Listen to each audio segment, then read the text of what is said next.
tema libre. Mejor hubiera sido, mira, aquí está el mensaje, ¿verdad? Predica del Apocalipsis ahí. Entonces, pero ya hay algo ahí, hermanos. Pero el pastor dice de lo que Dios le ha dado. Y por supuesto que hemos sido bendecidos todo este tiempo, que el Señor nos ha estado hablando acerca de la fructificación, de ser fructíferos. Y mire, amado, que yo entendí que Dios es el Dios de la fructificación, que Dios es el que hace que usted y yo fructifiquemos. O sea, no es nuestra inteligencia, no es nuestro conocimiento, no son nuestros títulos, nuestra posición en la sociedad lo que hace que usted y yo fructifiquemos.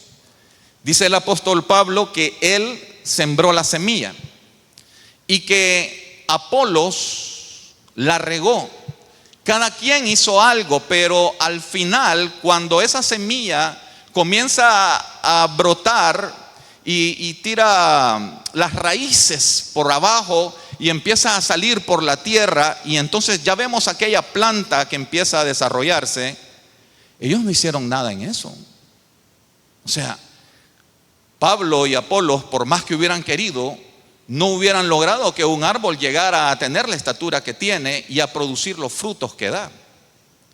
Entonces, reconocieron ellos para que en la iglesia no se anduviera diciendo que, ay, hermano, es que a uno le fascinan algunos líderes porque son líderes, son atractivos y tienen ese carisma. Pero Pablo dijo, si hay un desarrollo en su vida, si hay un crecimiento, eso lo ha dado el Señor. Entonces, cuando yo veo, amados, que es Dios el que da el crecimiento, el desarrollo, veo aquí en Marcos capítulo 4, verso 8. Esta es la Biblia de las Américas. Dice así. Aquí está hablando, amados, de la parábola del sembrador. Y ustedes saben que la hemos estado estudiando. Y otras semillas, dicen, oiga bien, y otras semillas cayeron en buena tierra y creciendo y desarrollándose. Aquí yo lo remarqué porque me llamó la atención que creciendo y desarrollándose, dice, ese es un proceso, dieron fruto y produjeron unas a 30, otras a 60 y otras a 100 por uno. Entonces, fíjese, amado, que como Pablo establece que el crecimiento lo da Dios, vemos entonces aquí que esa semilla, cuando crece y se va desarrollando, ese es un proceso que Dios lo hace en nuestra vida. Y cuando yo leí este verso, usted sabe, bueno, yo trabajo en la docencia y empecé a ver porcentajes: 30, 60 y 100%. Entonces mi mente me llevó al aula de clases donde uno viene y deja una tarea, ¿verdad? Y entonces dice, a ver, fulanito, ¿hizo la tarea? Sí, profesor, aquí está. Ay, yo pensé que estos no le iban a hacer, mire, pero la hizo, la reviso, está buena, tiene 100. Y llamo fulanito, vamos a ver, profe, mire, yo solo hice la mitad, porque es que eran como las 2 de la mañana y ya tenía sueño. Y yo digo, qué increíble, ¿verdad? Hasta las 2 de la mañana. No, profe, es que estaba jugando y me cansé. Entonces, llamo al otro y dice, profe, ¿cuál tarea? Entonces, hermano, los porcentajes empiezan a variar. O sea, comenzamos con un 100, pero de pronto ya vamos por un 80, un 60. Y cuando usted les pregunta al último, porque ya en ese momento ya uno de maestro ya se le empiezan a subir las temperaturas. Entonces uno le dice, ¿y usted, fulanito, la tarea? Y dejó tarea, pues. Entonces uno dice, bueno, ya desde ahí el profesor ya va poniendo porcentajes.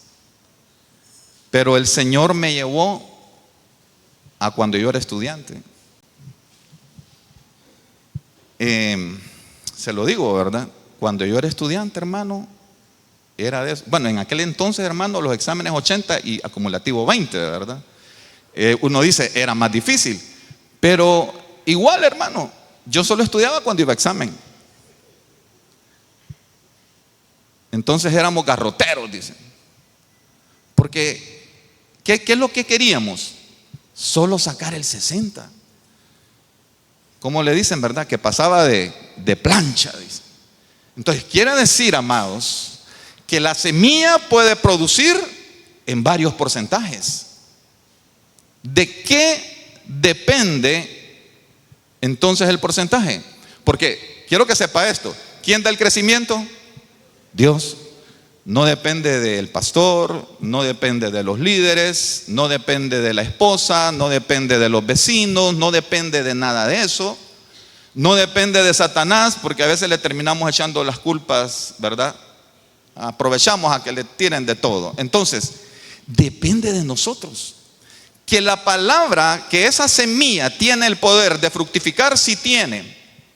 Porque así dice, y unas al 30, otras al 60 y otras al 100. Entonces, mire, amado, que la Escritura dice que esa semilla es la palabra de Dios. La palabra de Dios es una semilla que tiene guardado todo el potencial, todo el desarrollo, toda la bendición, todo el futuro de lo que nosotros queremos en nuestra vida. Toda la información, esa semilla debe caer en tierra. Y entonces yo encontré en la Escritura tierras en donde fructificar. Encontré que hubieron hombres que no estuvieron todos en la misma tierra, hubieron diferentes tierras. Si la semilla, decía Jesús, no cae a tierra y muere, entonces la semilla, si al caer a tierra y muere, entonces la semilla va a dar fruto. Entonces hay que caer en una tierra. Estamos en una tierra, usted y yo tenemos que estar en una tierra, ya nos vamos a ir ubicando en ella. En el griego, la palabra semilla viene de la palabra esperma. Y esta palabra esperma, usted sabe, bueno, usted y yo venimos de un esperma. Prácticamente nosotros somos un esperma que creció y se desarrolló. Dice Isaías 55:11, no sé si yo se los di a los hermanos allá, pero lo voy a leer. Esta es la versión de las Américas. Isaías 55:11. Así será mi palabra que sale de mi boca. Escuche, esta es una semilla. Así será mi palabra que sale de mi boca. No volverá a mí vacía, sin haber realizado lo que deseo y logrado el propósito para el cual la envié. Ok, entonces quiere decir, amado, se lo voy a poner de otra manera. Véase usted como una semilla que el Señor puso en una tierra. Usted no escogió la tierra, pero el Señor la puso en una tierra y dice que no va a volver vacía, sino que va a lograr el propósito por el cual Él la envió. Eso significa que los propósitos de Dios en nuestra vida se van a cumplir. Y usted dice, bueno, pero ¿cómo? Si yo no oro. ¿Usted se acuerda de un hombre que oraba, Señor, yo oro 3 veces al día, diezmo de todo, hago esto, hago lo otro? Y entonces uno dice, ¿verdad? A saber si voy a fructificar, a saber si Dios va a cumplir el propósito que tiene en mi vida. Claro que sí. Y mire, ya uno que ya va entrando en años, ¿verdad? Ya uno, cuando uno se da cuenta, no por la apariencia, sino porque de pronto ya no puede hacer muchas cosas, pero uno se pregunta, ¿y será que voy a dar fruto? Me encanta un pasaje que el pastor lee, aún en su vejez. ¿Qué dice? Aún en su vejez daremos frutos. Entonces, sí hay un propósito de Dios, sí hay un desarrollo y un crecimiento que Él prepara y que se va a lograr siempre. Así que todos traemos entonces una designación existencial. Todo ese desarrollo que Dios tiene, que Dios ya puso en la semilla, está ahí. Pero usted sabe, ¿verdad? Que dice ahí la parábola del sembrador, las dificultades son un obstáculo. O sea, comenzamos nosotros, cuando ya estamos en la tierra, comenzamos nosotros a enfrentar obstáculos, comenzamos nosotros a enfrentar situaciones que de pronto detienen el desarrollo y el crecimiento y del propósito que Dios tiene en nosotros. Yo leyendo ahí decía aflicciones, angustias. ¿Sabe qué más decía? Riquezas. Mire, y decía las riquezas de este mundo. Decía, entonces, me llamó la atención que decía riquezas. Las riquezas también pueden ser un obstáculo. No quiere decir que las riquezas sean malas, solo estoy diciendo que la riqueza puede ser un obstáculo. También sabe que hay una versión que dice, en vez de riqueza, ¿sabe qué dice? Dice entretenimiento. Cosas que pueden obstaculizar el desarrollo de Dios en nuestra vida. Pero entonces, quiere decir que con la ayuda del Señor nosotros podemos fructificar en la tierra donde estemos. Así como muchos hombres de Dios y mujeres de Dios fructificaron. Quiero mostrarle la primera tierra. Esta es la tierra buena. Esta tierra buena, amados, está en Mateo 13:8. Esta es la versión, la Biblia de las Américas. Y dice, y otra parte cayó en tierra buena. Ya hemos visto, el pastor nos ha enseñado que la tierra buena es aquella que oye y entiende la palabra. Entonces, cuando nosotros oímos y entendemos la palabra, bueno, somos tierra buena. Pero mire lo que dice ahí, y dio fruto, algunas semillas a 100 por 1, otras a 60 y otras a 30. El que tiene oídos, que oiga. Quiere decir, amados, que después de que el Señor me mostró que lo que yo tenía que hacer no era lo que hacía como estudiante. Como estudiante me conformaba solo con pasar. Pero el Señor quiere que nosotros saquemos, ¿cuánto, amados? El 100. Así es. El Señor siempre quiere el 100. Porque el Señor es un Dios de excelencia. O sea, el Señor hace todas las cosas buenas y perfectas. Y lo perfecto, amados, es el 100. Y mire, amados, en la Escritura hay muchos que sacaron 100, fíjese. Mire que así se puede. El 100 de uno no es el 100 de otro. El 100 suyo no es el 100 mío en el Señor. Cuando nosotros buscamos, por ejemplo, le voy a mostrar aquí, usted sabe que hay una mujer que yo le llamo a la mujer del frasco de alabastro, que esa mujer entró a la casa, creo que era en la casa de un chaparrito, ¿cómo se llamaba? Zaqueo, me parece que fue ahí, pero el asunto es que esta mujer entró en la casa, quebró el frasco y lo derramó. Entonces, mire, esa mujer fue criticada. Sí le cayó. Hasta Jesús tuvo que decir, hey, dejen de molestarla ya. En Marcos 4:8, en la versión de las Américas, lo voy a leer, dice, ¿sabe qué dijo Jesús?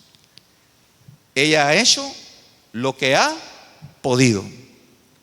Se ha anticipado a ungir mi cuerpo para la sepultura. Ella ha hecho lo que ha podido. En otras palabras, ¿ella cuánto sacó ahí? Sacó 100. ¿Sabe por qué? Porque lo que nosotros podemos hacer, tenemos que hacerlo. Yo le compartí a algunos hermanos que el pastor en algunas ocasiones me ha dicho, hermano Giovanni, ¿cree que me puede cubrir tal día? Ay, pastor, tengo varios compromisos, viera qué difícil. Otro día, hermano Giovanni, ¿cree que me puede cubrir tal día? Ay, pastor.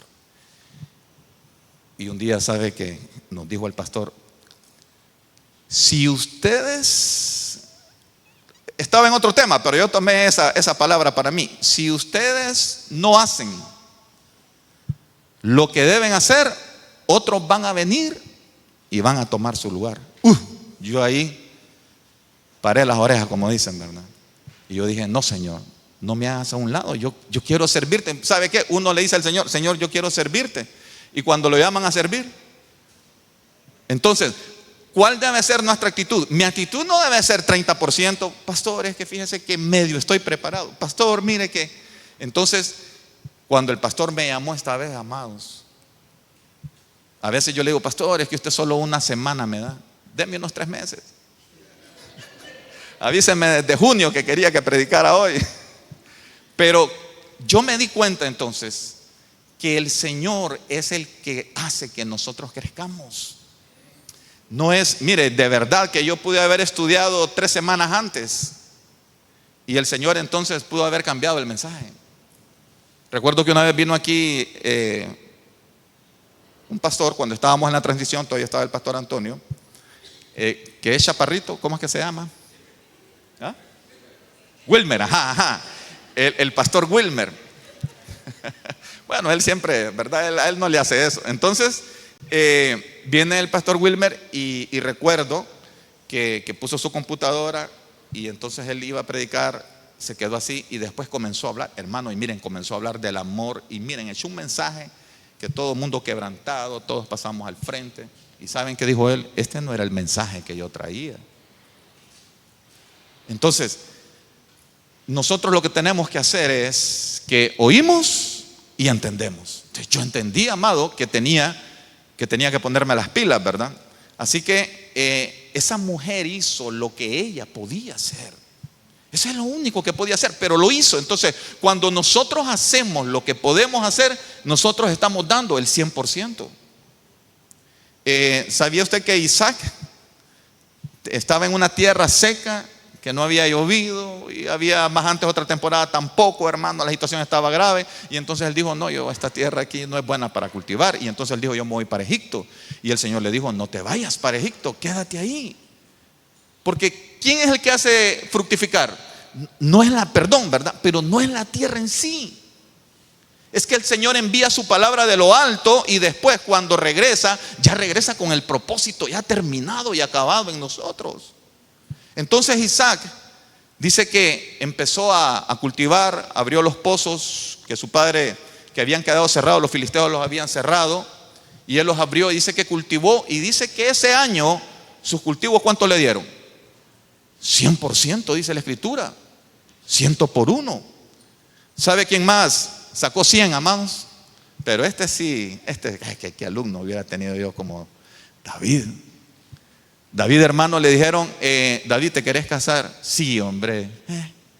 Mire, le voy a decir algo. La escritura dice claramente que David quería ser yerno del rey, pero nadie se casa con el suegro, ¿verdad? Entonces yo digo que David estaba emocionado porque se iba a casar. Entonces, ¿sabe qué le pidieron? David, si te querés casar con Mical, 100 prepucios. Adivine cuánto, perdón, ¿verdad? Adivine. ¿Sabe cuántos prepucios trajo David?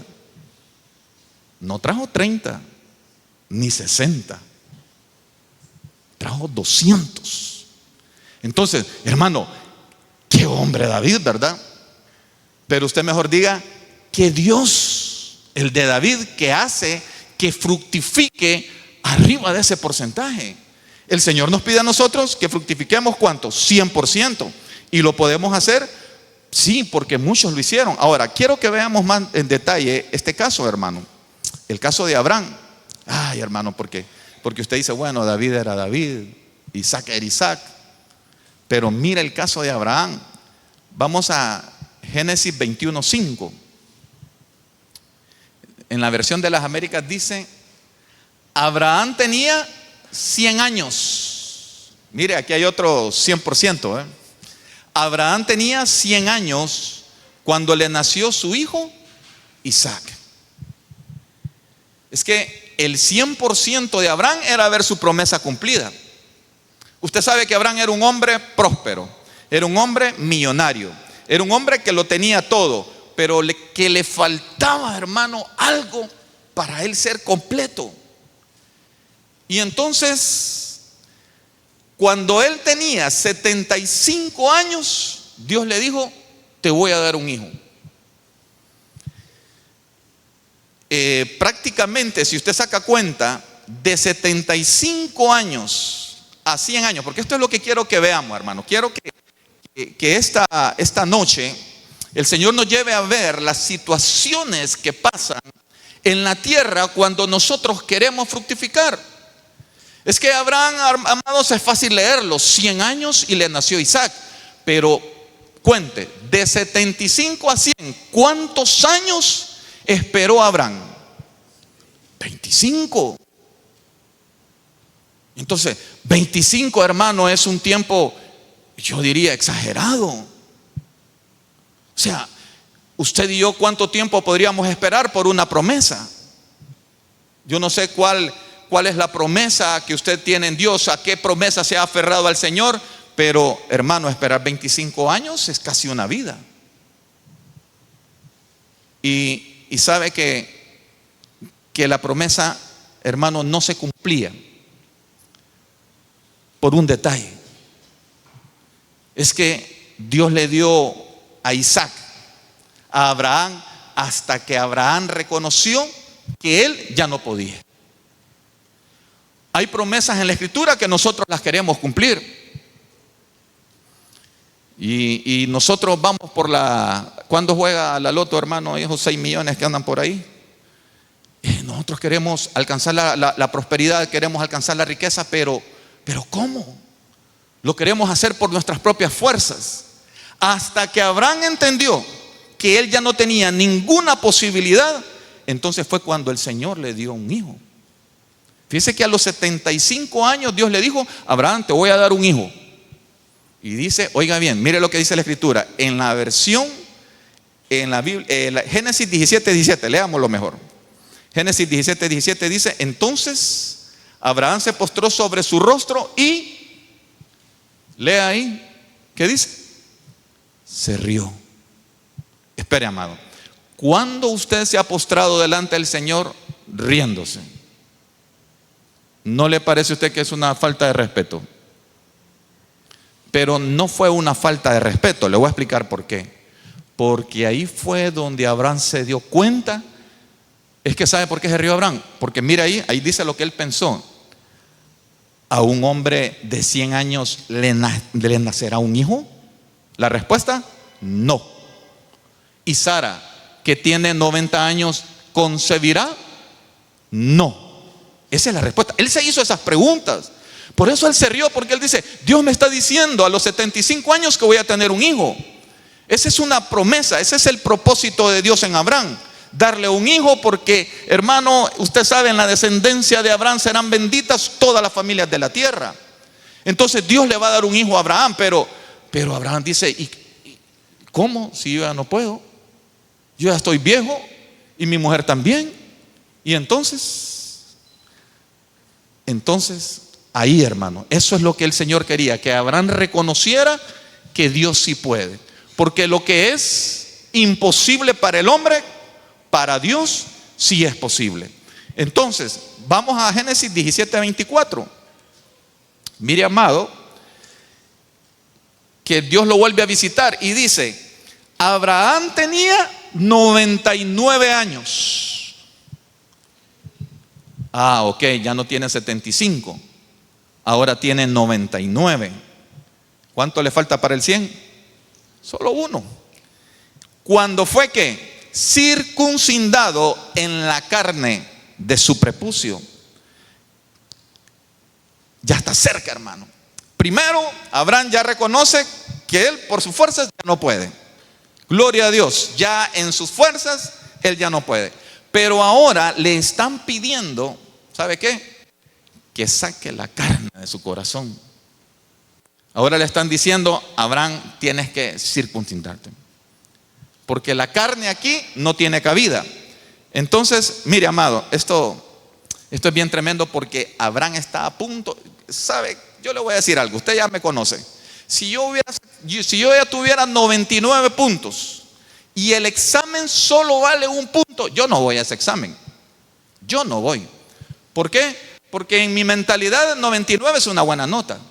Pero ¿cuál es la nota que Dios quiere? 100. Entonces, Abraham se pudo haber quedado hasta ahí, pero todavía le hace falta un año. Y el Señor le dice: de aquí al año que viene, tu mujer va a tener un hijo. Entonces, entrégame la carne. Ya no puede seguir así. Quiero que vaya a Gálatas 5, 19, 23, donde ahí está. Oiga bien, mire qué cosa, hermano, mire qué cosa esto. Ahí en Gálatas no está solo los frutos, también están las obras. Y mire que la carne no produce frutos, obras, es diferente. Pero el espíritu sí puede. No sé si se podrá, César, proyectar ese. Porque yo lo que hice es que saqué los frutos del espíritu y las obras de la carne. Eso está en Gálatas 5, 19 al 23. Ok, excelente, gracias. A este lado los frutos y aquí las obras de la carne. Entonces, ¿qué le estaban pidiendo a Abraham a los 99 años? Cuando ya falta poco para que se cumpla la promesa, que se quite todo eso que está ahí, miren. ¿Y el Señor qué nos pedirá a nosotros? O sea, se lo voy a plantear de otra manera. Saque el 30% de los frutos del Espíritu. Usted dice, hermano, fíjese que yo no creo que yo saque el 100, fíjese, porque yo en el colegio, pues, igual que usted. Pero, hermano, si yo saco el 30, ¿sabe cuánto sería el 30? Solo serían los primeros 3. Amor, gozo y paz. Ya no quiero más, suficiente con eso. Viera qué feliz soy yo con eso. Ajá, ¿y la paciencia? ¿Dónde la dejamos? Y en nuestras casas se necesitará paciencia. ¿Y dónde dejamos la fidelidad? En el noviazgo y en el matrimonio, ¿qué se necesita? Fidelidad. Y el dominio propio. Entonces, si usted solo saca, bueno, pero usted me dice, hermano, pero yo soy más que usted, yo saco 60, o sea, usted ya tiene los primeros 6. Pero, como la oscuridad es la ausencia de luz, quiere decir que si nosotros tenemos un 30 o un 60 de ese lado, el otro porcentaje está aquí. Si solo tenemos un 30 de este lado, el 70 está aquí. Entonces le dijeron a Abraham, tú ya estás en un 99.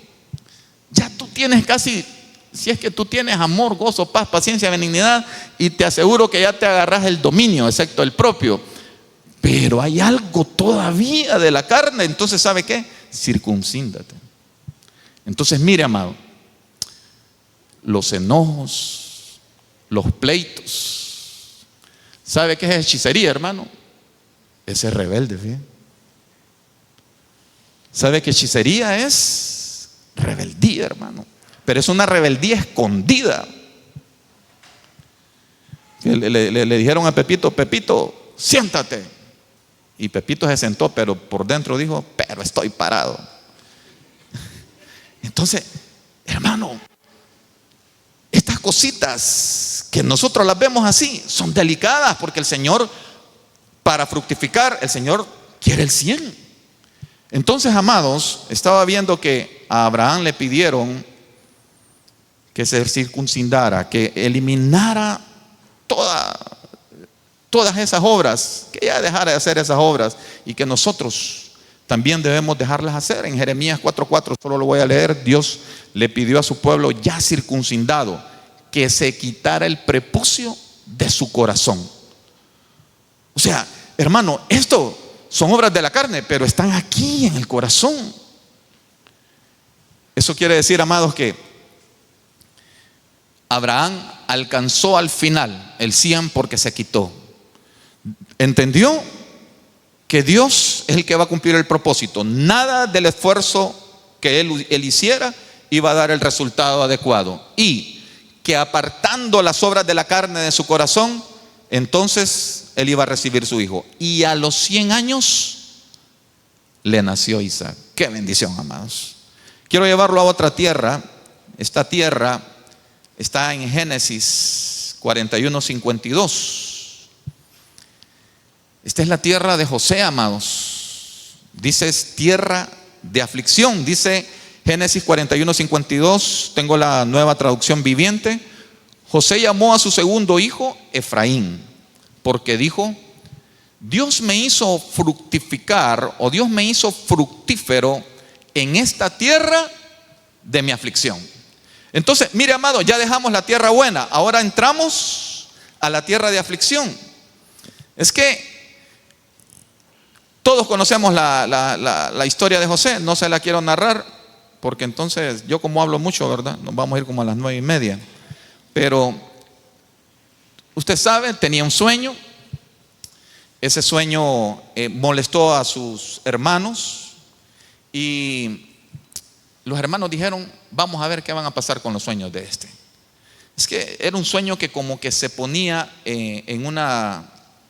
era como un estorbo para sus hermanos, y todos sabemos, él lo metieron a un pozo, fue vendido como esclavo, lo llevaron a Egipto, allá trabajó para Potifar, luego lo metieron a la cárcel, salió de la cárcel y se convirtió en príncipe de Egipto.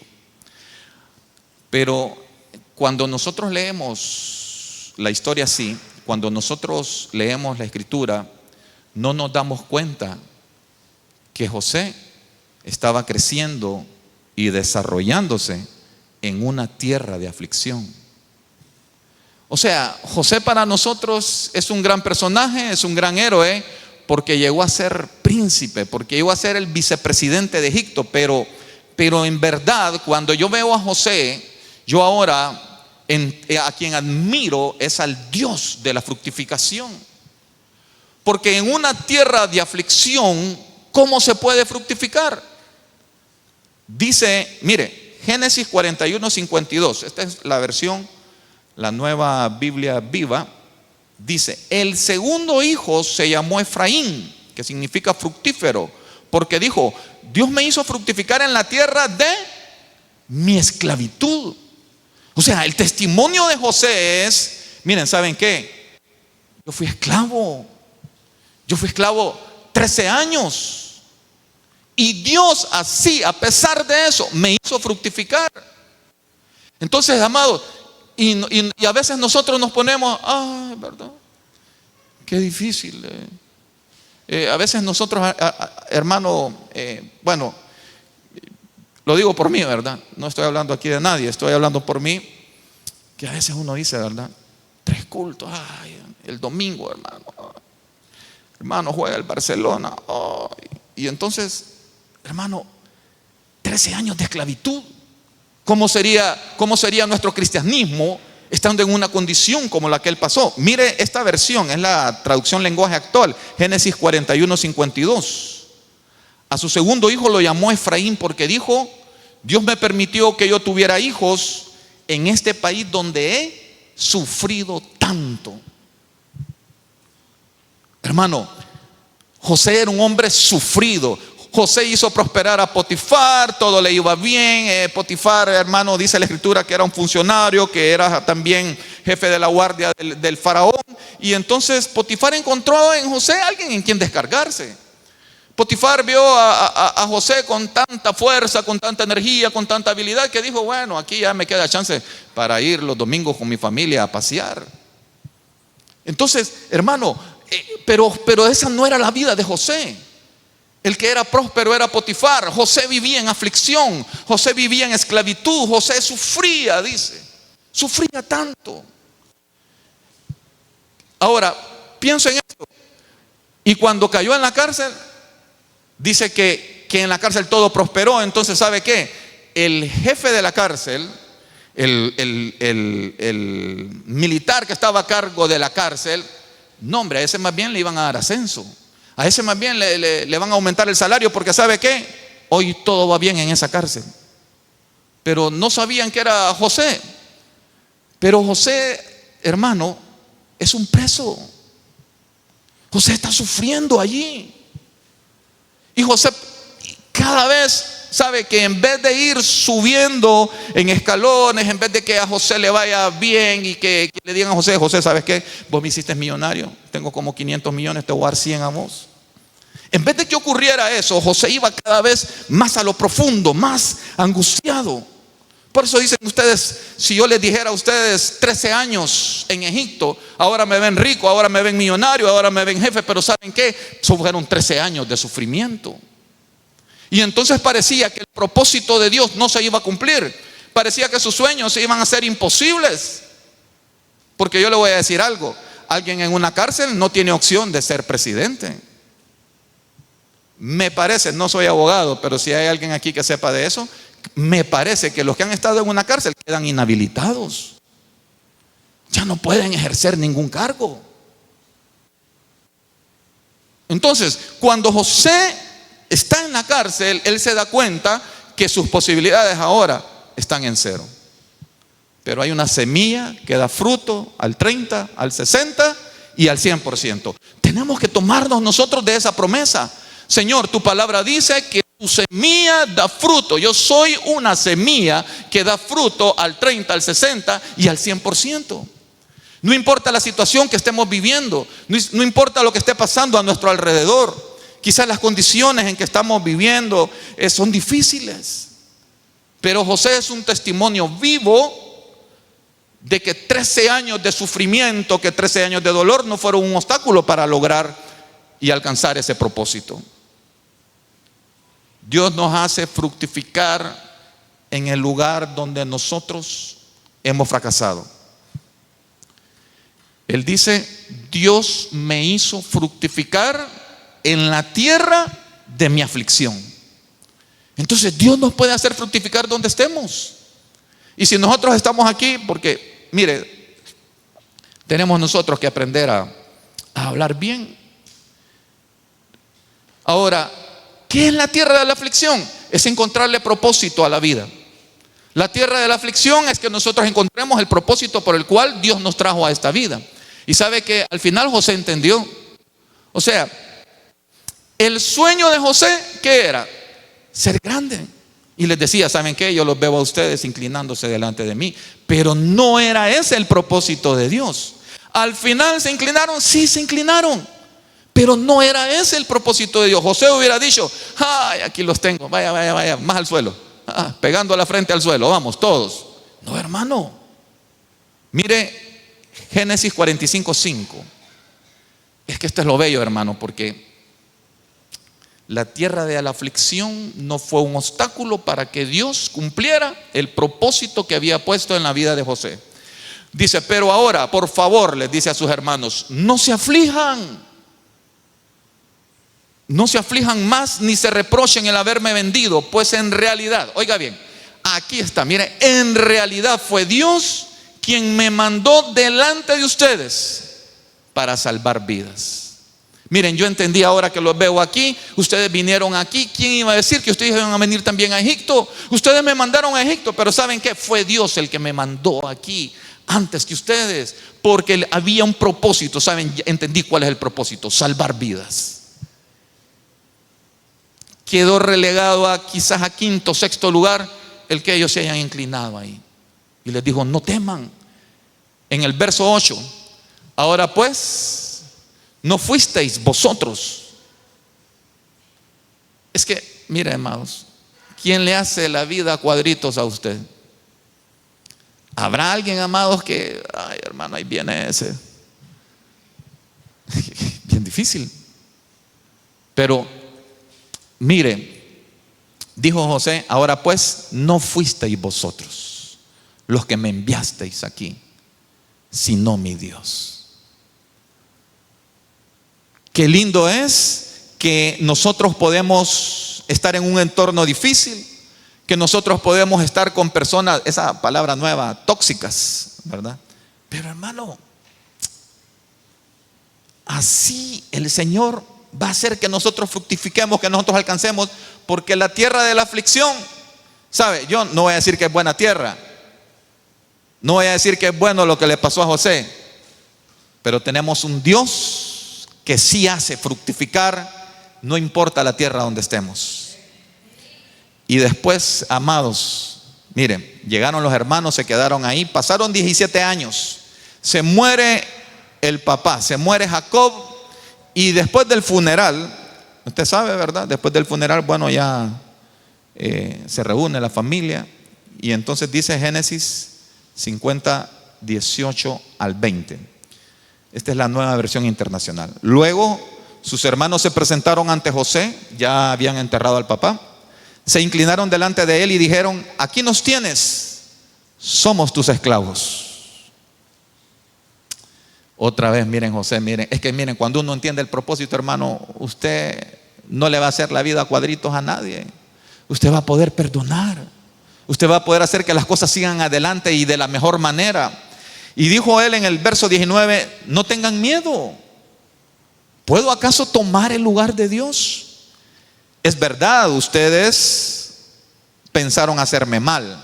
Y aquí viene algo todavía mucho mayor, mire. Pero Dios transformó ese mal en bien. Adivine, perdón, ¿quién más dijo así? David. Seguro que David leyó esta palabra, hermano. Seguro que David dije, yo quiero esto de José. Porque cuando a David le tiraban piedras, cuando a David lo escupían y le decían: ah, maldito, está bueno que te pase lo que te está pasando, porque le habían dado golpe de estado. Está bueno que te pase, tú eres un hombre sanguinario.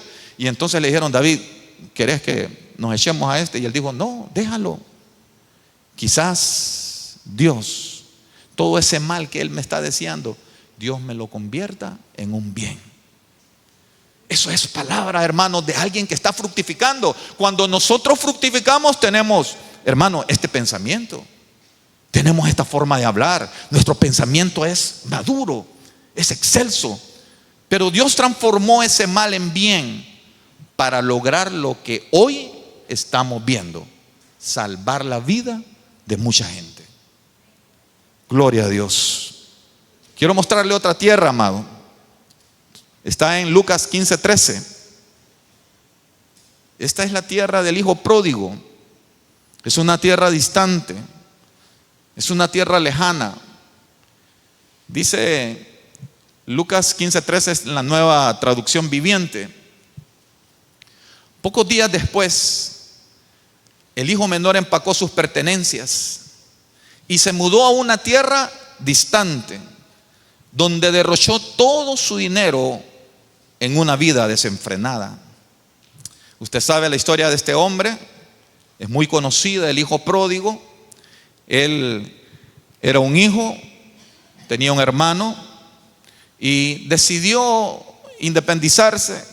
Su padre dijo: bueno, algo que le ocurre a la semilla es que aparte de que crece, se desarrolla. Desarrollo.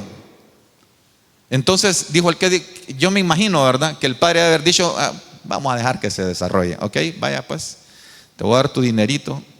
Y a los jóvenes, ¿verdad?, que cuando los jóvenes empiezan a trabajar, ya se creen independientes, amado. Lo digo, ¿verdad?, en mi casa. Lo digo en mi casa. Cuando ya los hijos ganan dinero, que ya se empiezan a independizar, ya, hermano, ya lo ven ahí. Entonces hay que desarrollarse. Porque el padre dijo: bueno, le vamos a dar el billete a este. Y se fue. Y al ser independiente, dice que derrochó su dinero.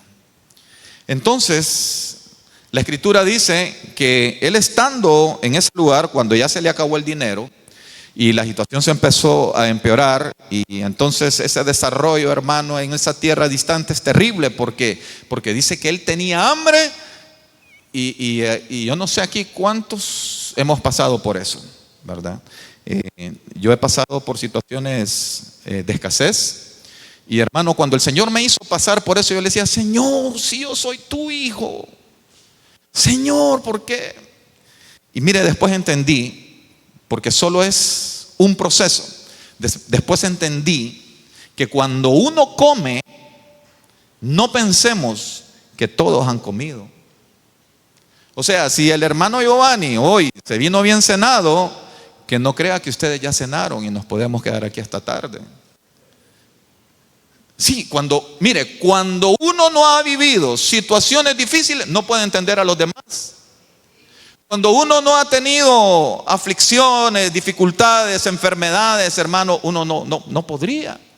Fíjese que una vez un hermano llegaba triste en la iglesia donde estuve anteriormente, Y entonces, ¿sabe qué decía la gente? En pecado, en pecado.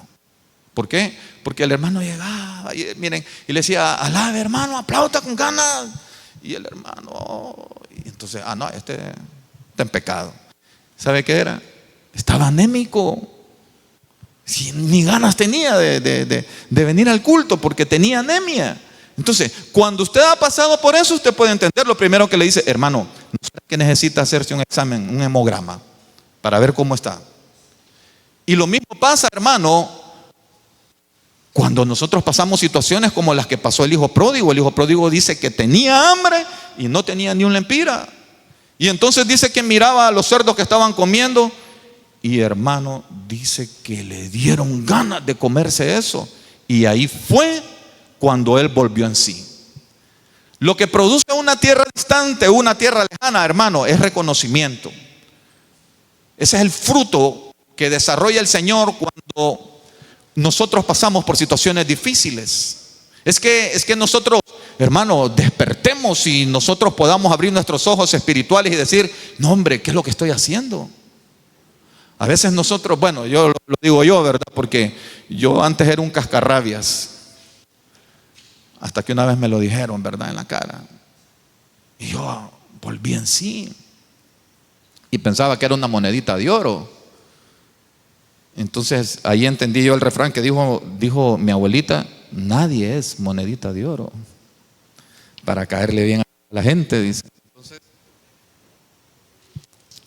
Pero cuando nosotros entendemos, entonces, cuando nosotros reconocemos, como hizo el hijo pródigo, que dice que él volvió en sí y dijo, no hombre, si en la casa de mi padre los trabajadores tienen buena comida y yo estoy aquí deseando lo que los cerdos se quieren comer. Entonces, cuando él reconoció su condición y se arrepintió, es como una llave que abre nuestros ojos, que abre nuestra mente, y que ese es el fruto que nosotros necesitamos. A lo que yo quiero llevarlo es que el fruto que da una tierra distante es que produce reconocimiento. Pero el reconocer, hermano, el mirarnos a nosotros mismos y poder evaluarnos y mirarnos quiénes somos. O sea, a veces nos van a señalar, a veces nos van a hablar de nosotros, pero ¿y nosotros? ¿Cuándo nos hemos examinado? ¿Cuándo nos hemos visto? A veces nosotros señalamos, pero ¿y nosotros? Entonces, cuando uno reconoce que ha pecado, ese fruto de reconocimiento hace que Dios nos dé lo mejor, hermano. Mire lo que dice Lucas 15:22. Cuando él vuelve otra vez a la casa de su padre, usted sabe, iba todo hediondo, apestoso, y qué lindo, ¿verdad? Que el padre dice que estaba como así viendo y dice, allá viene mi hijo, y él salió al encuentro. Entonces en Lucas 15:22, en la versión Pueblo de Dios para Todos, dice, pero el padre le dijo a sus siervos, apresúrense, vístanlo con la mejor ropa, dice en esta versión. También pónganle un anillo y sandalias. Ahora, la mejor ropa, cuando uno regresa, el reconocimiento lo que hace es que nosotros reconocemos nuestro pecado, nuestra falta, y volvemos. Hermano, a veces le digo, ¿verdad? Cuando se ha ido un hermano de la iglesia y regresa, nosotros no le daríamos la mejor ropa, hermano. A saber, aquí viene otra vez este carnal. A veces, mire, pero Dios sí le da la mejor ropa. Porque en la tierra distante el propósito de Dios es traernos de regreso. Si somos hijos, dice la Escritura, vamos a regresar. Si alguien se ha ido de nuestros familiares, de nuestros amigos, de nuestros vecinos, pero es hijo, va a regresar. Y el Señor le va a dar la mejor ropa, la mejor cobertura. Fíjese que hay una, creo que está no sé si lo anoté, solo voy a mencionarlo rápidamente. Creo que el profeta Jeremías, no recuerdo el versículo, creo que no lo puse, en donde es como una visión, en donde el profeta ve al sacerdote Josué. En la versión que yo leía decía así, en otras versiones dice el sacerdote Yeshua. Entonces el sacerdote José está con unas ropas, hermano, sucias. Él dice, yo vi al sacerdote Josué con unas ropas sucias y todo harapiento. Hay una traducción que menciona que la ropa está como con excremento. Y entonces dice que lo pasó, el ángel del Señor lo pasó. Y dice, miren hermano, ¿sabe quién estaba ahí? Ahí estaba Satanás, dice, para acusar. Entonces lo pasó por un fuego. Y cuando ya sale de ese fuego, dice que sale vestidos con ropas de gala. Entonces, amados, no importa cómo estén nuestras vestiduras. Si estamos en una tierra distante, si nuestras vestiduras se han ensuciado, si estamos harapientos, si estamos sucios, pero nosotros reconocemos nuestra falta, reconocemos nuestro pecado y le pedimos perdón al Señor. ¿Qué va a hacer el Señor? No nos va a rechazar. El Señor nos va a recibir en sus brazos. ¿Y sabe qué? Nos va a dejar completamente limpios. ¿Qué decía David? Límpiame y seré más blanco que la nieve. David sabía que cuando el Señor nos perdona, amados, y no se vuelve a acordar nunca más de esos errores. El Señor, si nosotros hemos fallado y el Señor nos perdona, nunca nos va a sacar en cara nada de eso. O sea, a veces nosotros ponemos al Señor como somos nosotros.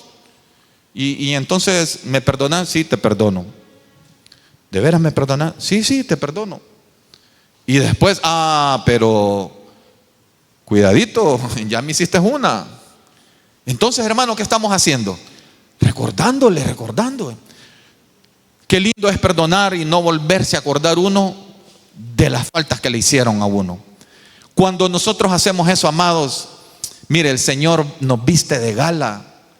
Ese fruto que produce una tierra distante, nosotros debemos anhelarla. Que dice la Escritura que si confesamos nuestros pecados, Él es fiel y justo para perdonarnos y limpiarnos de toda maldad. Entonces nos deja limpios, quedamos limpios. ¿Por qué no seguimos nosotros después acordando de eso? Y si nosotros, oiga bien, somos hijos y nos hemos ido, mire, ¿sabe qué pierde cuando uno se va? La dignidad, hermano. Fíjese que le cuento algo. Cuando yo estaba en el colegio, si yo no iba un día a clase, al día siguiente uno ¿cómo llegaba? Como pollito comprado. Y eran los compañeros de uno, y eran los mismos maestros, el colegio que hemos estado yendo todos los días. Pero con un día que uno no fuera, y yo me acuerdo que una vez me fracturé y no fui como una semana. Ay, hermano, todo era nuevo para mí, hasta lo que los profesores enseñaban, ¿verdad? Entonces, cuando uno se va lejos a una tierra distante, la dignidad se pierde. Y cuando uno regresa, ¿cómo regresa? No soy digno de ser llamado tu hijo. Pero el Señor, ¿qué es lo que hace? Nos devuelve la dignidad. El Señor hace que nosotros podamos realmente volver a comenzar. Si nosotros nos hemos apartado del Señor, si nosotros nos hemos separado y cuando venimos a la iglesia sentimos como que no encajamos. Vaya, le voy a poner esto. Piensen esto, nosotros vamos a hacer una iglesia grande, hermano, grande. Los que estamos aquí vamos a ser líderes. Sí, hermano, porque es que mire, piense, si llegamos a tener 1000 miembros, usted y yo vamos a ser líderes, hermano, porque ¿de dónde más? Pues si los que vienen llegando más bien necesitan ser formados. Y entonces, hermano, usted ocupando posiciones de liderazgo, dirigiendo grupos de discipulado, dirigiendo equipos, en fin, tantos ministerios, tantas áreas. Ahora, piensa en esto. ¿Y qué pasaría si nos apartamos y regresamos dentro de unos 3 años?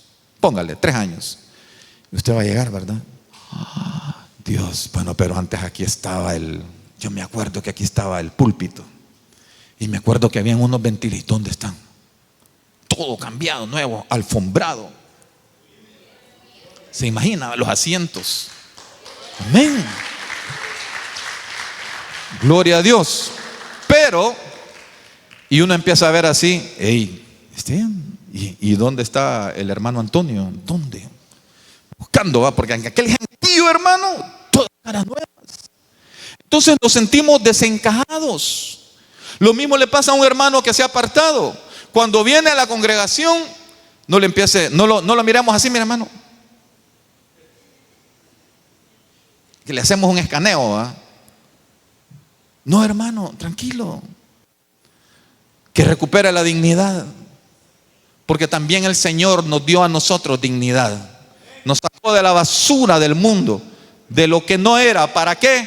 Para avergonzar a lo que es, para cubrirnos de dignidad, para sentarnos entre los príncipes de su pueblo, para ponernos en lugares celestiales. Una tierra distante tiene un propósito, es un fruto de reconocimiento.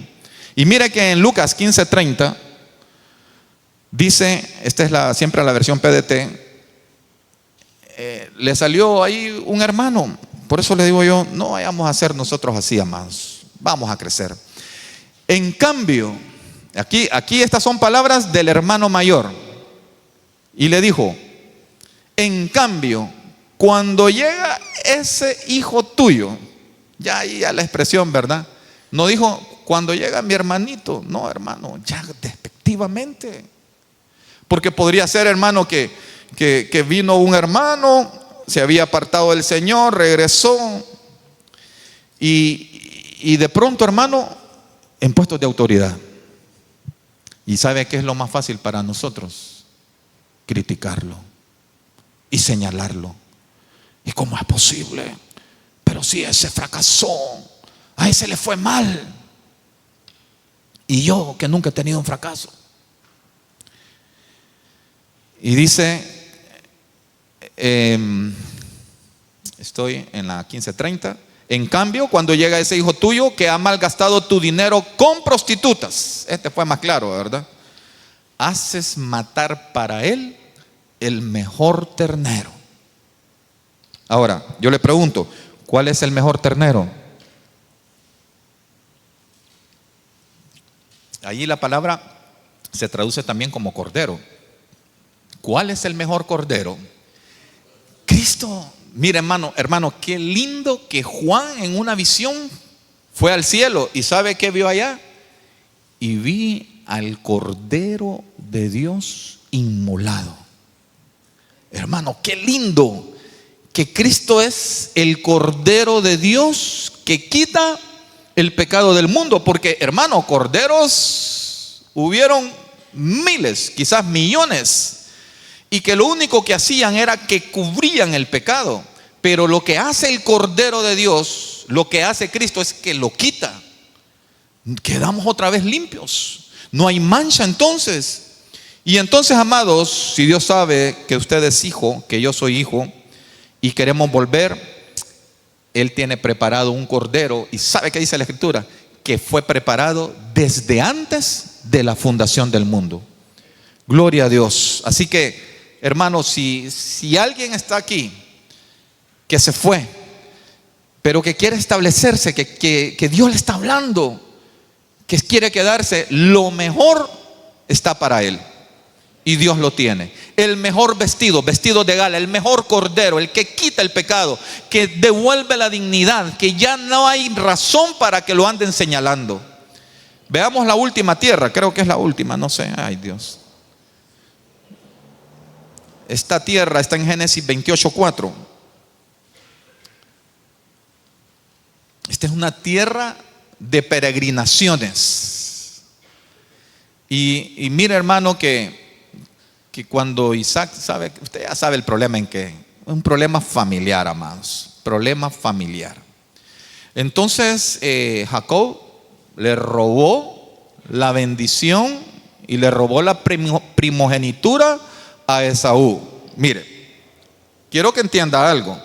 Antes que Esaú y Jacob vinieran a este mundo, Dios había dicho: a Jacob amé y a Esaú aborrecí. Bien, pero no crea usted que porque eso está así, entonces yo voy a venir y me voy a adelantar a los hechos. O sea, recuerde esto: por nuestras fuerzas nada, amados. Si queremos el 100, por nuestras fuerzas nada. Abraham reconoció que por sus fuerzas nada. Entonces, el problema es, amados, que Jacob se adelantó. El primo, mire, está la mamá, creo que es Rebeca, está pariendo y como son gemelos, dijo Jacob, como en las carreras, aún por una nariz se puede ganar la competencia, yo saco la mano. Y entonces él sacó la mano. Y entonces vino la partera y le puso un lacito para a la hora de que nacieran los dos, ver quién había sido el que había sacado la mano.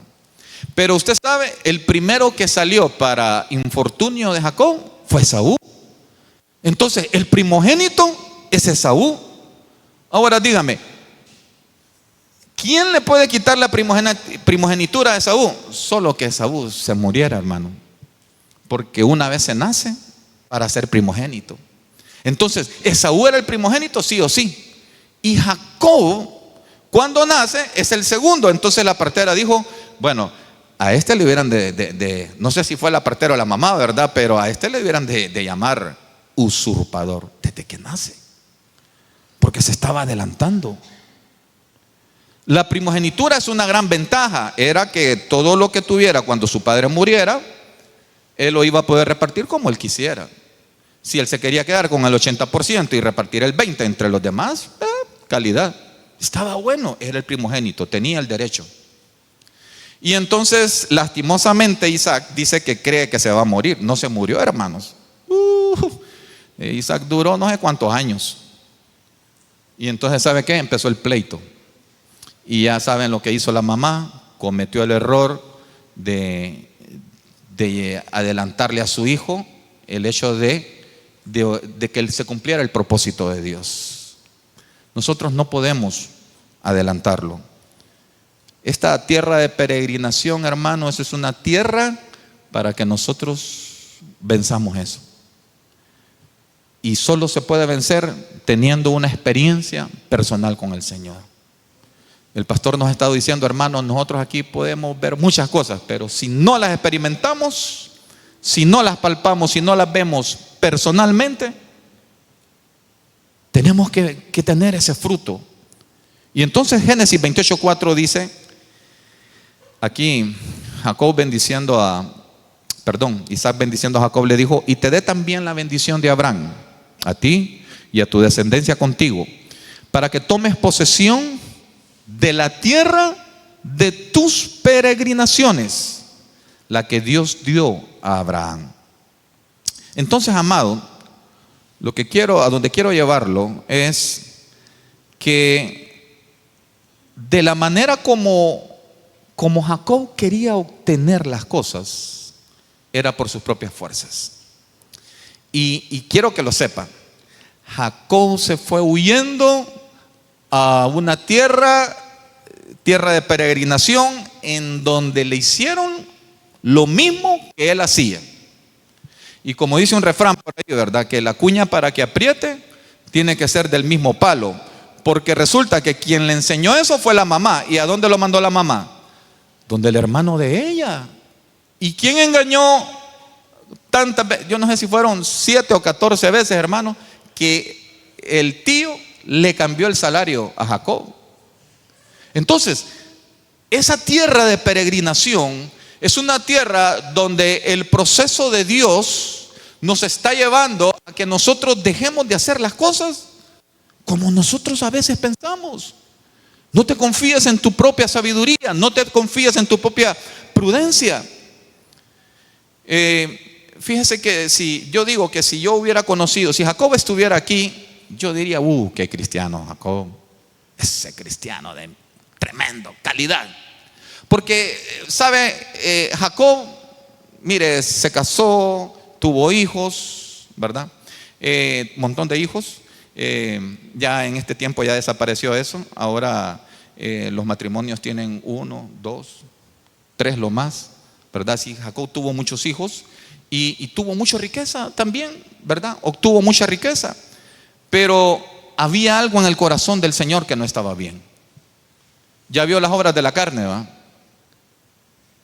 Ya vio las obras de la carne. Y ahí no están hablando de los mundanos. Esas obras de la carne están en el creyente.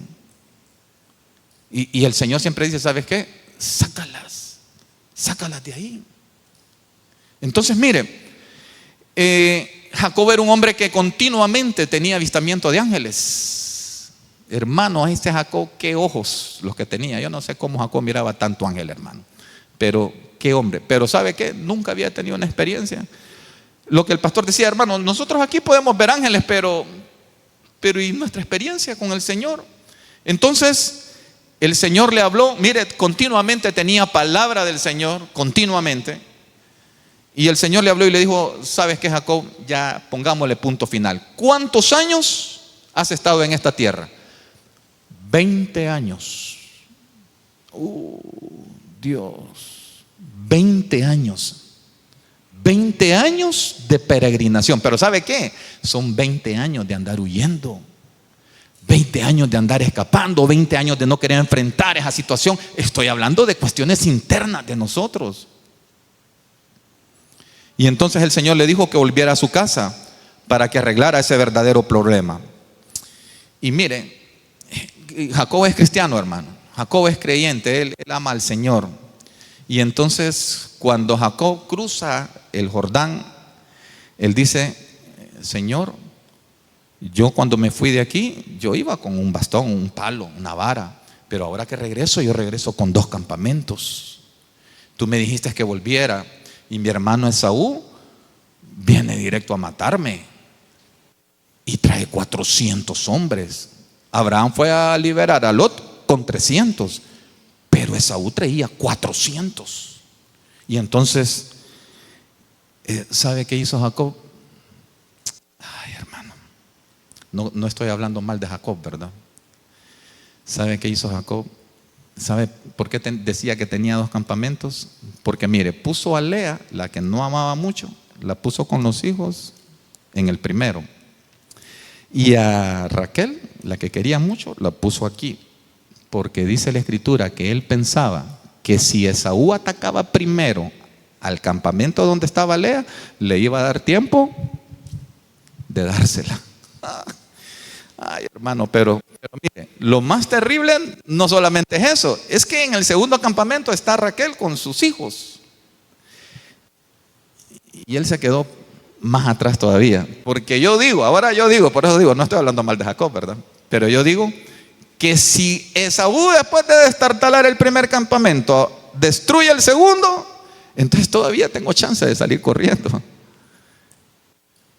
Y cuando él se va aquí solito, cuando todas las opciones, es que mire, eso es en la carne, hermano. ¿Cuánto amaba Jacob a sus esposas, a sus hijos, que los puso de carne de cañón? Y cuando él estaba solito, le aparece un hombre y dijo: Dios mío, este Esaú me está rodeando, ya no tengo lugar de escape. Y entonces empieza a agarrar y empiezan a golpearse. Y entonces, hermano, en algún momento él, ya sin espada, se aferró, porque es que, hermano, cuando hay uno más grande que usted, y si usted no se le pega, ¿verdad? Lo agarra. Entonces él se le colgó y no lo soltaba. Y en eso, hermano, percibe que no es un hombre cualquiera, que es un ángel. Y entonces le dice el ángel: suéltame, porque ya está amaneciendo. Y le dijo: no, hasta que me bendigas. Ay, hermano, por fin Jacob enfrentó solo su experiencia. Mire, los problemas de él los iban a enfrentar primero sus hijos y sus esposas. Y él, bien, gracias, esperando el momento para salir corriendo. Pero cuando él le enfrenta y cuando amanece y el ángel le dice: bueno, ¿sabes qué? Tu nombre ya no será. Ay, que esto es lo lindo, hermano. Mire, aquí otra vez, hablando de dignidad. Mire, ¿sabes qué? Ya no vas a ser engañador. Ya no vas a ser mentiroso. Ya no vas a ser un estafador. ¿Sabes qué? Ahora tú eres un príncipe. Y sabe, hermano, que nosotros tenemos que creer eso. Cuando el Señor nos dice: ustedes son hijos de Dios, hechos con poder. El Señor nos dio ese derecho. Nosotros tenemos dignidad, no somos cualquier cosa. Y después salimos, hermano, ahí. Hermano, dignidad. Tú eres ahora un príncipe. Y ¿sabe qué? Ahora que Él dice: hoy sí, tuve un encuentro con el Señor, hoy sí ya saqué ese prepucio de mi corazón, hoy sí ya saqué la carne, esas obras ya no más. Entonces él sabe qué hizo. Dice la escritura que se adelantó y comenzó a pasar de los campamentos, el segundo, y luego pasa el primero, y cuando ya está enfrente estaba Esaú, y ¿sabe qué hizo? Comenzó a arrodillarse. Pero ¿cómo que se iba a arrodillar? ¿Y acaso él pues no tenía ahora la primogenitura? No la tenía, porque robadas las cosas Dios no las quiere. ¿O sí, hermano? No, ¿verdad? Dios no quiere. Hermano, imagine que nosotros le traigamos: Señor, aquí te traigo tu ofrenda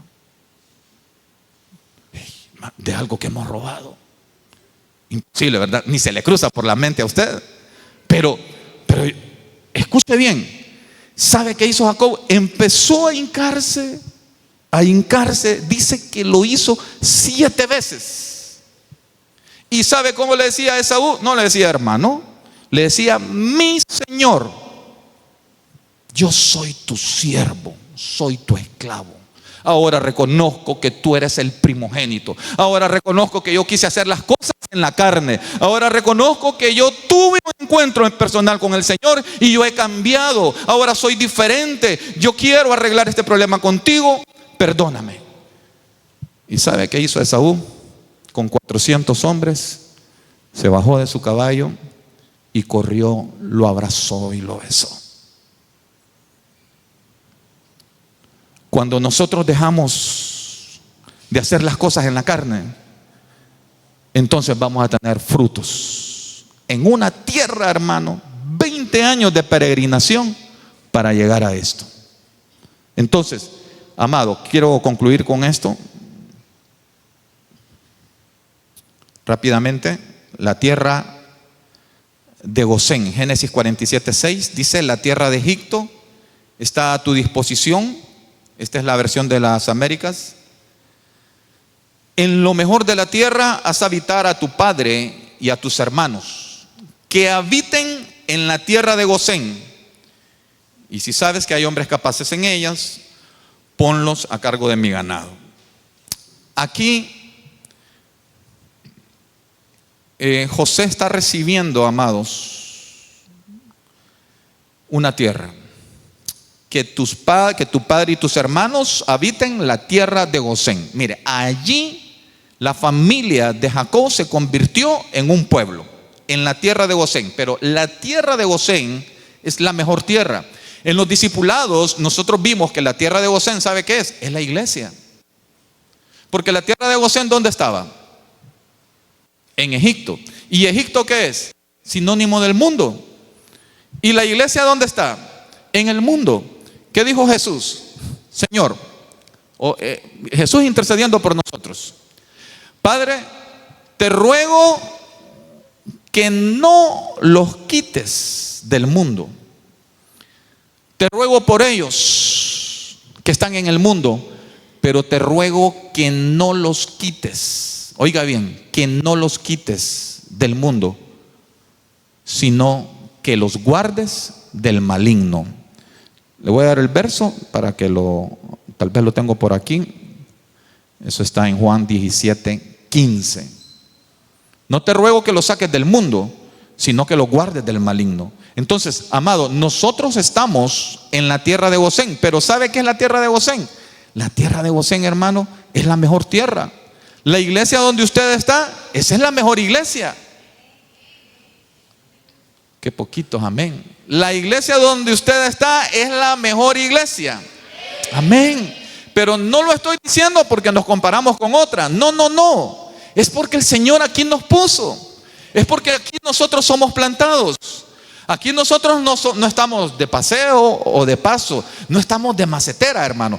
Sino que el Señor, al que venga aquí, que le ponga ese sentir que esta es la tierra de Gosén, la mejor tierra, donde si nosotros somos plantados, vamos a fructificar, vamos a dar mucho fruto. Entonces, esta tierra, dice que en esta tierra ellos fueron fecundos y se multiplicaron en gran manera. Entonces, hermano, una de las cosas que a veces daña al cristiano es la creencia que cuando uno acepta a Cristo, todo es color de rosa. usted aceptó a Cristo y sabe, usted no va a tener problema con sus hijos. Usted tiene hijos adolescentes, se acabaron los problemas con los hijos adolescentes, porque ahora usted es hijo de Dios. Ese, hermano, eso ha sido un problema en las iglesias, porque ¿sabe qué? Nos hace creer que nosotros estamos en una burbuja. Nos hace creer que nosotros no vamos a pasar por malas temporadas. Mucha gente cree erróneamente que usted no va a padecer ningún problema financiero, ningún problema emocional. Usted podría decir, pero es líder y sus hijos. Hermano, pero nosotros vamos a tener problemas. Vamos a afrontar aflicciones. Fíjese que una de usted conoce a David, hermano. Usted sabe que David es un hombre muy admirado. Pero hermano, los problemas que tenía David, yo no se los deseo a nadie. Y cuando yo voy delante del Señor con mis problemas, yo le digo, Señor, ahora yo entiendo. Porque los problemas que afrontó David en su casa fueron difíciles. Y sin embargo, David, amados, no dejó de fructificar. David dio siempre el 100%.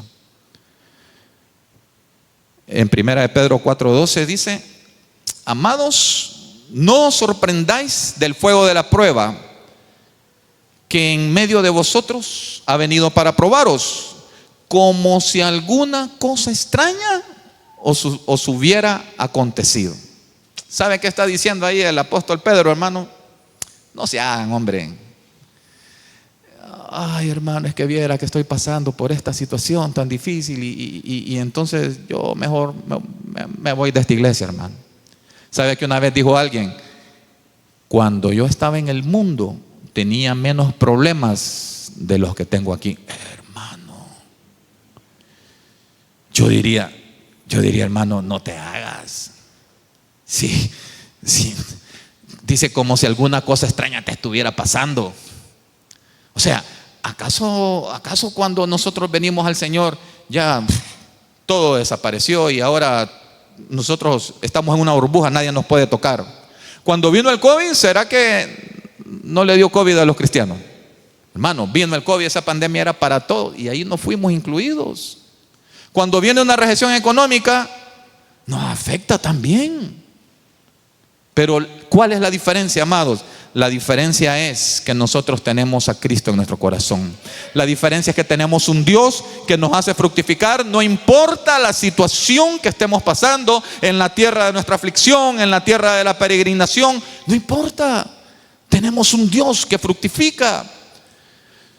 Decía David, tú que me has hecho ver muchas angustias y aflicciones, me volverás a dar vida y me levantarás de nuevo. Para concluir, quiero mencionarle esto. Job 42:2. Lo leemos y con eso cerramos. Esta es la versión de las Américas. Dice: yo sé que tú puedes hacer todas las cosas. Mire qué lindo esto. Yo sé que tú puedes hacer todas las cosas y que ningún propósito tuyo puede ser estorbado. Amén. Póngase de pie. Vamos a orar al Señor. Creo que este es un tiempo para que nosotros entendamos que tenemos un Dios que hace fructificar, que no importa, amados. Mire, amado, aquí uno, yo ¿cuántos años tengo? 4 años y yo casi no conozco a nadie, hermano. Y mucho menos que sepamos cuáles son las situaciones que cada quien pasa. Fíjese que cuando el pastor decía, y el hermano Giovanni le toca allá en la casa de la hermana Valentina. Y la hermana Valentina, y como la hermana Valentina pasa en área de niños, ¿verdad? Entonces, hermano, nunca conocí a la hermana Valentina hasta que el pastor dijo, vamos a hacer una reunión de los discipuladores con los anfitriones. Ahí conocí a la hermana Valentina. Hermano, 4 años, yo no sabía quién era la hermana Valentina. Qué tremendo, ¿verdad?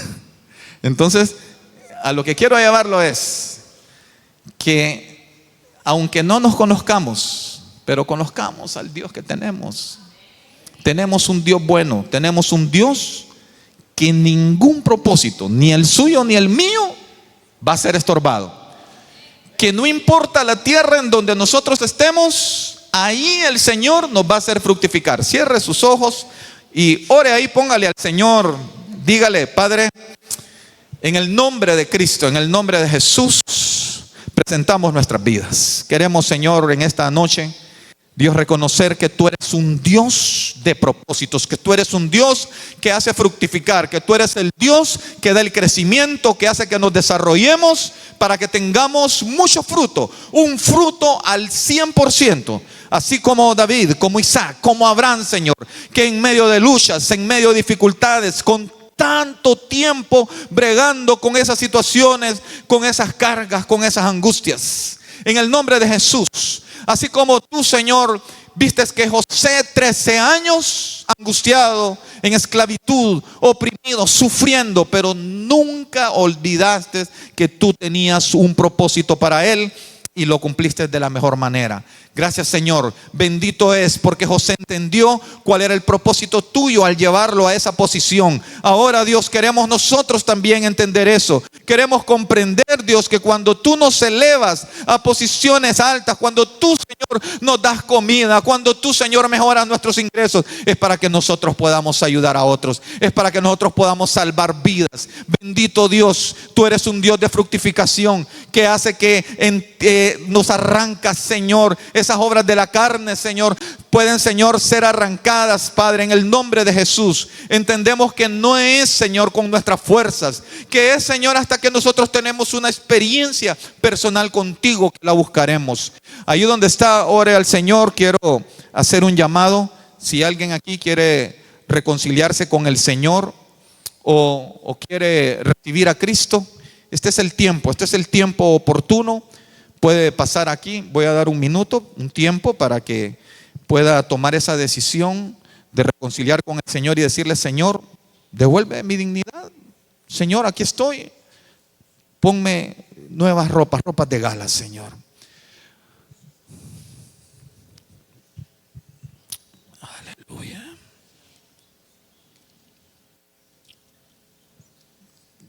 Aleluya. Gloria a Dios. Padre, en el nombre de Cristo, oro por tu pueblo.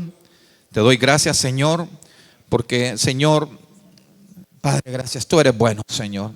Padre, no es lo que mis ojos ven, es esa semilla que tú enviaste y que sabemos que no volverá a ti vacía y que hará todo lo que tú has propuesto.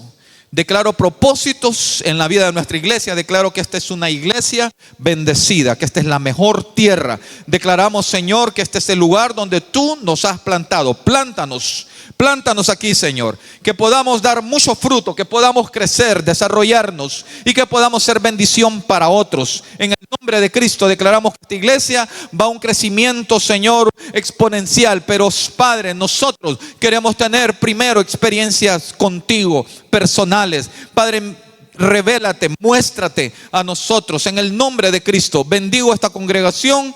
Declaro, Señor, que van con bien y que, Señor, regresan en paz y bendición a sus casas. En el nombre de tu Hijo amado Jesús. Amén y amén. Aleluya.